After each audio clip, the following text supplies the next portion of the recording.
The Fits is a portrait of an 11-year-old tomboy named Tony who's kind of finding her way on a dance team when these very mysterious kind of spastic fits start happening to the girls and spreading from girl to girl to girl.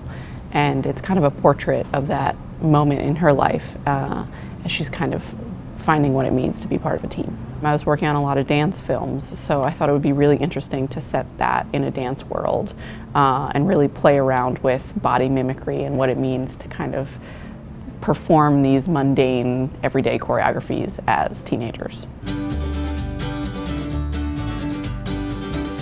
We had been developing a treatment and we were looking for a type of dance to fit the film.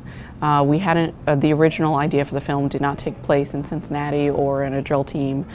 We really adapted the entire script to that world. Once we cast the Q Kidz, I found them on YouTube and I really fell in love with them and drill at the same time. But they came on before the first full draft of the script, so we really got to, although we had an outline and a treatment, we got to adapt it as we were writing to that world specifically, and which was an amazing collaboration and something I'm really grateful for.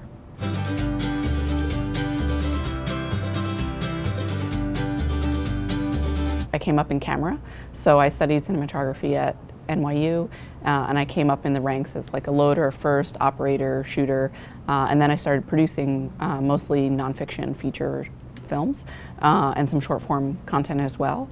And so I directed a documentary, but this is my first time directing fiction feature, and the transition has been really interesting. You know, I don't have a lot of role models that did that path that I actually don't know anyone else who's done that path that I did, but I leaned really heavily on my team of collaborators. I co-wrote the film with 2 other women who also are my producer and editor.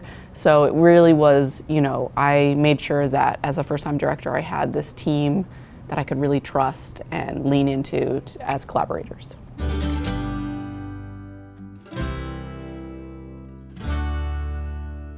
Thinking about the visual look and feel of the film, that was actually really early work for me. I resisted a formal script for a long time. I thought that we were going to make something that looked a little bit more like a storyboard or a graphic novel because the visual language of the film, especially since this is a film about dance, was so important to me. So I had really early ideas about how I wanted to look, the tension. The challenge for us was we were working with a micro budget, so it was how to kind of achieve the production value and look that I had in mind with kind of these restraints. My whole team is a very visual team. My film's pretty much, there's not a lot of dialogue. It could be argued as some sort of silent film just because of the dialogue. There's a lot of sound design. But yeah, we relied a lot on the cinematography as a storytelling device in the film.